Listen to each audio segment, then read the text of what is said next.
Linda didn't plan to stop that day. She was late, tired, and had a dozen errands to run before the kids got home. But at the red light near 7th and Willow, she saw him, sitting cross-legged near the curb, holding a cardboard sign that simply said, "Not hungry for food. Just forgotten." It hit her harder than expected. She had leftovers from lunch, rosemary chicken and mashed potatoes in a paper box. Without thinking, she rolled down the window and handed it over. He looked up, startled. Then smiled. A soft, measured nod, like he'd been waiting for her, not the food. "Thank you," he said. "For more than you know." She smiled politely, waved off the moment, and drove on. It felt good, sure. But people do kind things every day. She had no idea that by morning, her family's lives would be turned completely upside down. That night, Linda didn't mention the man to anyone. It felt like a small act, one of those unspoken things you do and let go. But at 3:14 a.m., something woke her. A soft knock at the door. She checked the porch camera, no one there. Still, the knock came again. Slow. Measured. Not urgent. Almost polite. She opened the door cautiously. And found a package. No address. No postage. Wrapped in plain brown paper, tied with twine. On the front, a note in perfect cursive, "For what you remembered." Inside, a military medal, dulled by time. Beneath it, a photograph of a young soldier standing beside a tank, grinning. On the back, written faintly in pencil. "He never made it home. But someone saw him today." Linda's heart dropped. She didn't know the name.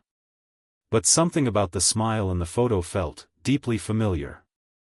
The next morning, Linda brought the package to the kitchen table, still unsure whether she was overreacting. Her husband, Mark, glanced at the photo and went still. "Wait," he said, taking it from her. "This guy looks like my Uncle Dave." Linda leaned in. "Was he in the military?" Mark nodded slowly. "Tank unit. Went MIA in Vietnam. They never found him." She pointed to the medal. "That was left on our doorstep. After I gave food to a homeless vet yesterday." Silence settled over the room like fog. Then Mark flipped the photo again, squinting at the pencil marks. In the corner was a date, barely visible. July 12, 1971. That was the exact day Uncle Dave disappeared. Neither of them spoke for a long time. Outside, the wind picked up. From somewhere down the street, a low hum rose, like a melody with no words. Just memory. Linda couldn't focus the rest of the day. The photo sat on the counter like a question with no language. She tried to dismiss it. Maybe it was just coincidence, maybe the man outside the diner had found the photo and wanted it returned to someone who cared. But that evening, while folding laundry, her daughter Emma walked in holding a scrap of paper. "Where'd you find this?" Linda asked. "In my backpack," Emma shrugged. "But I didn't put it there." It was another note, written in the same elegant script. One act remembered echoes through the forgotten. On the back, the same date. July 12, 1971. Linda's hands trembled. Emma wasn't born when that date had meaning. She'd never heard of Uncle Dave. And yet. That night, Linda dreamt of a man sitting by a campfire in the rain. He looked up at her and smiled. "You saw me," he whispered. The next day, Mark received a call from his mother, out of the blue. "Did you put flowers on Dave's marker?" she asked, voice trembling. "Because someone did. Fresh ones. With a note." "What kind of note?" Mark asked. She hesitated. "It said, he was seen. He was fed." Mark's hand clenched around the phone. Linda, listening nearby, went pale. They hadn't told anyone about the vet. About the photo. About the dream. That night, they drove to the cemetery. Sure enough, there it was, a small bundle of wildflowers at the foot of a weathered memorial. No footprints in the damp earth. No cameras had caught anything unusual. But something waited at home. On the kitchen table sat an old ration tin, clean, sealed. And taped to the lid, a napkin from the very diner Linda had visited. Scrawled across it, in the same delicate handwriting. One meal can wake the forgotten. Linda couldn't sleep. Questions pulsed in her chest like a second heartbeat.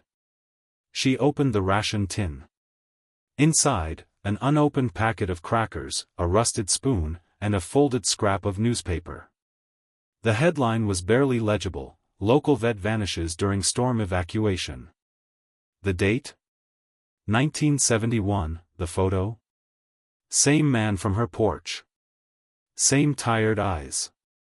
But something else chilled her, two names scribbled on the edge. One was Dave Halpern. The other, Beatrice Yule. Beatrice. That name tugged at Linda's memory. She called her neighbor, Mrs. Yule, who had lived on their street for decades. Yes, Beatrice was my sister, the woman said softly. She disappeared in 71. Last seen offering sandwiches to a stranger at a bus station. Linda's breath caught. 2 strangers. 2 acts of kindness. 2 vanishings. 1 link. This wasn't about one forgotten soldier. It was a pattern. And somehow, kindness wasn't just healing the past. It was calling it back. Linda started collecting names. Quietly. She made a list: Dave Halpern, Beatrice Yule, and 3 more from articles she unearthed in the town library. All vanished in 1971. All had one strange detail in common: they were last seen either giving or receiving food. It wasn't just coincidence anymore. It was a pattern threaded through compassion.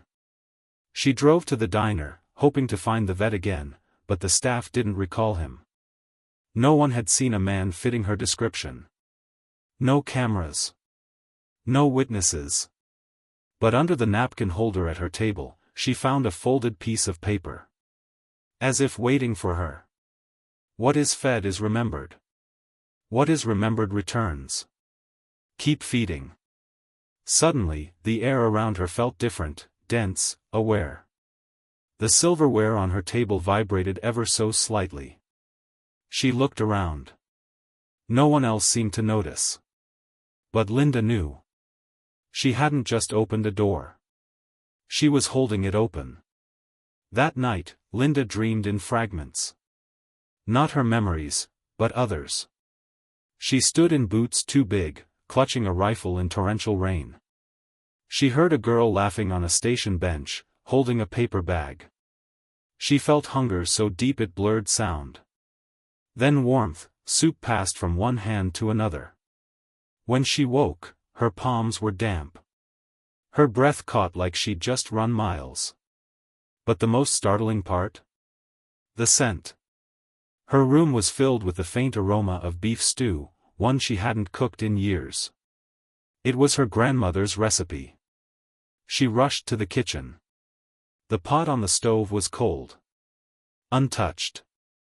But on the table sat a clean spoon. And beside it, a handwritten card. Emma likes this one. Her daughter's name. Written in the same graceful script. Linda's heart raced. Her grandmother died before Emma was born. Yet somehow, someone remembered what comforted a child they'd never met. Linda tried to ignore it. She stopped going to the diner. She threw away the notes. Even unplugged the porch camera. But the more she tried to shut it out, the more the past crept in, like fog curling under a closed door. Emma began waking at night, whispering names she shouldn't know. Mark heard marching boots in the hallway at dawn. Their dog sat by the window for hours, staring at nothing and growling low. Then, one evening, the lights flickered. Every bulb in the house dimmed, except the one above the kitchen table. On it, another napkin. The message this time was shorter. Starker. Do not forget us. Beneath it, 5 more names. None familiar. Linda's hands shook. She no longer knew if she was helping the forgotten, or if something forgotten was now helping itself through her. Linda drove 3 hours to a veterans archive outside the city. She needed answers, not whispers, not napkins, not dreams. She brought the photo, the medal, and the list of names that had appeared on her table. A tired archivist scanned the list and raised an eyebrow. You know what this is? She shook her head. He slid a file toward her. Inside were reports, uncirculated, forgotten. Every name on her list had been declared MIA between July and August, 1971. All 5 had served together. Same unit. Same convoy. All vanished during a non-combat humanitarian drop. The mission was supposed to deliver food to villagers. But they never made it. Weather got them, or that's what they said, the man muttered. But rumor was, they stayed. Voluntarily. Linda stared at the paper. Her throat tightened. What if, she whispered, they weren't lost? The archivist leaned back. Then someone, or something, still wants them remembered. And maybe, finished. Linda returned home different. Not afraid, just aware. She took out the napkins, the notes, the names. Laid them across the floor like puzzle pieces. Patterns emerged, dates, coordinates, initials. But more than that, rituals. Each man from the unit had been remembered through an act of giving. Soup. Bread. Shelter. Somehow, these simple gestures acted like keys. She found a box of her late grandfather's belongings in the attic. Inside, a field journal. Yellowed. Cracked. But still legible. One entry, dated August 5, 1971, read. The men didn't vanish. They were chosen. Said they'd finish what couldn't be done in life, feed what's still hungry. Even if no one remembers their names. Below it, a symbol, etched again and again, a hand offering a spoon. Linda felt the air shift. This wasn't just about kindness. It was about completion. And now, she wasn't just a witness. She was the last living participant. That night, Linda returned to the kitchen. She set the table, 6 places this time. No guests were expected, but she laid out spoons, poured water, and reheated her grandmother's stew. As the aroma filled the room, something shifted. The lights didn't flicker. No wind. No voices. Just a stillness so deep it felt like breath being held. Then, one by one, the spoons trembled. Subtle. Precise. Emma wandered in, sleepy-eyed. Mom, she whispered, they're waiting. Linda knelt beside her, heart pounding. Who, sweetheart? Emma pointed to the chairs. The men from your dream. The ones with tired eyes. And suddenly, Linda knew, this wasn't haunting. It was a homecoming. One final meal. One final remembrance. One final act to close what was never meant to be forgotten. The stew steamed. The silence deepened. And in the soft reflection of the spoon, Linda saw 6 smiling faces. Familiar. Whole. The mission had not failed. It had simply taken 50 years, to finish. The next morning, everything looked normal, almost too normal. The table was clean. The dishes put away. No trace of stew. But Mark, who had gone to bed skeptical, stood in the doorway, pale. I dreamed of Uncle Dave, he said quietly. He wasn't young. He looked like, now. He smiled. Said thank you. Linda didn't answer. Emma came in next, humming a tune she'd never learned. When asked, she said, "It's what the quiet man by the chair sang." They weren't frightened. That's what startled Linda most. There was peace in the house. A warmth that hadn't been there for years. As if a long-forgotten tension had finally exhaled. Later, they found something tucked inside the mailbox, a folded American flag, gently pressed, with a small note. "Mission complete. Let us rest." Underneath it, 6 signatures. Faint. Real. Linda touched the cloth, tears welling. She hadn't just remembered them. She had brought them home. The following days were quiet, not eerily so, but tender, like a room after laughter. Linda found herself pausing during chores, listening. Not for voices, but for presence. The house felt fuller. Not haunted, held. But the silence brought a new question: now what? She had fulfilled something unspoken, completed a mission that had waited half a century. Yet in the stillness, she felt a strange ache, not of fear, but of purpose past. Until the letters began. Not from spirits, but from people. Strangers. Veterans' children. Widows. People who had heard the story, somehow, and wrote. "I think my father was one of them. Do you know the name Milo Brandt? My grandmother used to hum that same tune." Linda realized the door she opened didn't swing just one way. It wasn't about 6 men. It was about everyone we forget when we stop asking who they were. Linda cleared out the back room of her house and turned it into something simple, a remembrance table. No fanfare. Just a wooden shelf, a guest book, and a warm lamp that stayed lit day and night. People began to visit. Quietly. Some brought trinkets, buttons, dog tags, faded letters. Others brought nothing but stories. One woman left a pair of shoelaces tied in a sailor's knot. A boy offered a canteen with the initials, HB, scratched into the bottom. No one asked why the room existed. They simply understood. And every week, without fail, a napkin would appear at the door. Always blank, except for one line. "Keep feeding what was left behind." Linda knew then, she wasn't meant to close the door. She was meant to tend the fire at its threshold, so that no name, no face, no story, would ever be left in the cold again. It began with a phone call from a librarian in Vermont. "I heard about your table," she said. "People are leaving notes here, too. Stories. Names." Then came another, from Texas.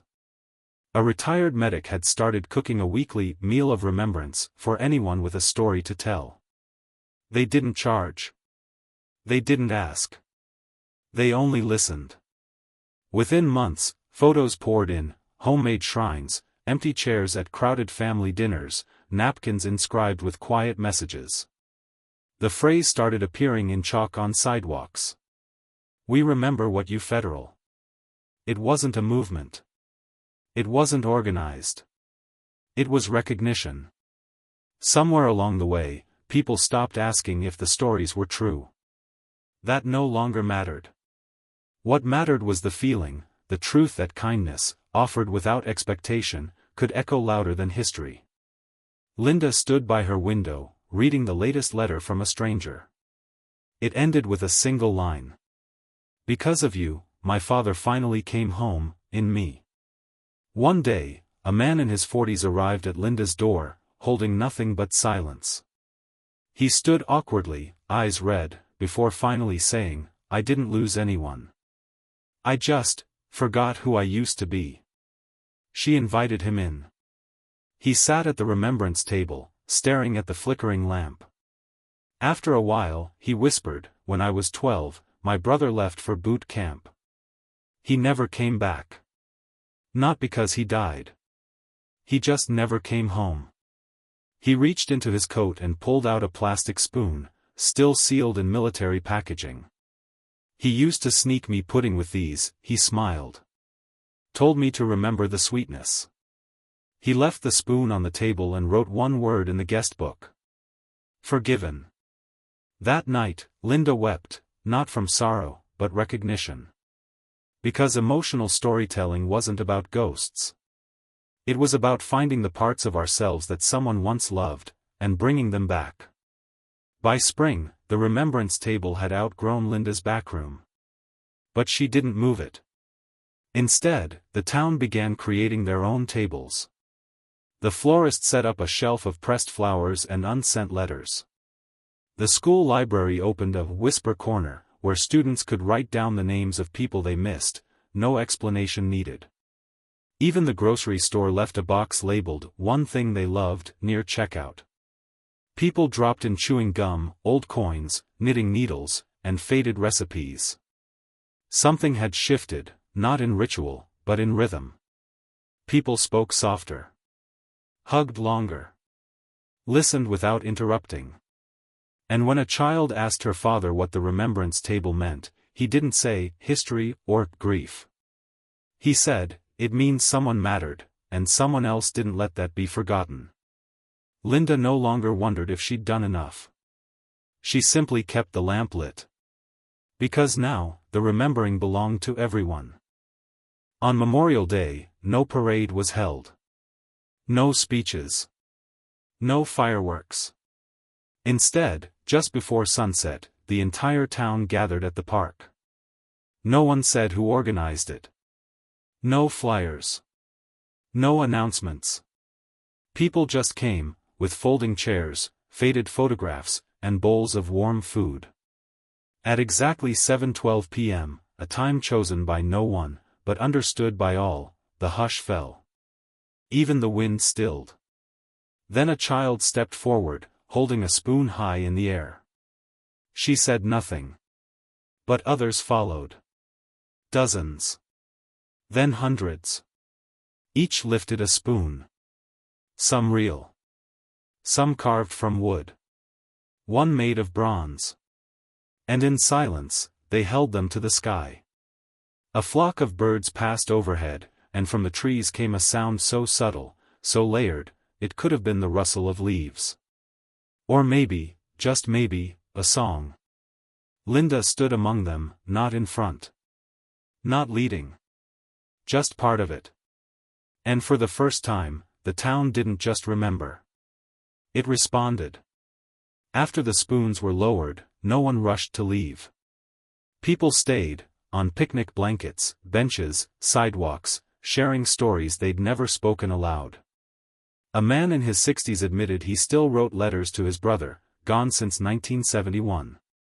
He never mailed them. Just folded them into his glove box. That night, he passed them around for strangers to read. A teenage girl stood and whispered, "My mom lost her voice after her father died." But tonight, she sang again. There were no cameras. No hashtags. Just people, speaking. Listening. And in that open space, where memory had once been too painful to touch, came something new, relief. Not from forgetting, but from being allowed to remember out loud. Linda sat beside a boy who had never known his grandfather. He offered her a baseball with a faded signature. "He taught my dad to throw," he said. "Now it's my turn." She nodded, holding it gently. That's how they come home. As the night deepened, lanterns flickered on across the park, soft amber lights, each set beside an item someone had brought, a compass, a handkerchief, a harmonica. They weren't labeled. They didn't need to be. People wandered slowly, stopping at each lantern. Some wept. Some smiled. One young woman knelt before a pair of worn boots and whispered, "I found you." Linda moved through the lanterns like everyone else, no longer the keeper, just a part of the current. At the edge of the field, she spotted a napkin. Just one. Resting beside a piece of folded military canvas. It read, "You didn't feed the forgotten. You made us unforgettable." She closed her eyes. Let the words settle. Because emotional storytelling wasn't about endings. It was about what remains when the silence lifts, and the story finally breathes. And on that quiet, lantern-lit night, the whole town breathed together. The morning after the gathering, the town woke quietly. No headlines. No social media flurry. Just the rustle of leaves, coffee brewing, and a strange stillness that didn't feel empty, it felt full. Linda stepped outside with her mug, half expecting a napkin on the porch. But there was none. Only the rising sun and the hush of a town that had finally said what needed to be said. For the first time in months, she didn't feel watched. She felt accompanied. At the remembrance table, nothing had moved. But someone had added a single spoon carved from oak. On its handle, the word, "Continue." No message. No signature. Just that. She ran her fingers over the grain. Not everything needed translation. Some things simply needed honoring. And Linda understood, this wasn't an ending. It was a rhythm. One that passed from hand to hand, bowl to bowl, heart to heart. Not louder. Just truer. Linda returned to her routines, grocery runs, laundry, dinner prep. But something had shifted. Not in what she did, but in how she did it. With intention. With care. She started bringing an extra container of food every time she cooked. Left it on benches, bus stops, church steps. Never signed her name. Just a spoon and a napkin. One day, she saw a teenager pick it up. He read the note, for the road ahead, and smiled like someone had reminded him he existed. She didn't approach. Didn't need to. The story had moved on. It was his now. That's how legacy works, not through monuments or medals, but through repetition. Through the quiet decision to see someone. Feed someone. Remember someone. And in every silent act, a name is whispered back into the world. Linda no longer wondered if the vet by the curb had been real. Because what he gave her was. And it would always be. Maybe you've walked past someone holding a sign. Maybe you've thrown out leftovers, or hurried past a name carved on a wall without reading it. That's okay. Most people do. But what if, next time, you paused? Shared a sandwich. Asked about a photo. Wrote down a name and whispered it once before sleep. That might be all it takes. Because Linda didn't set out to change the world. She just shared her lunch with someone no one else saw. And in doing so, she opened a door through which memories returned, not to haunt, but to heal. So maybe tonight, you light a candle. Leave a spoon at the window. Write a name you haven't spoken in years. And if the room feels a little warmer, if the silence feels a little less lonely, don't be surprised. You didn't summon a ghost. You remembered a person. And somewhere, they remember you too.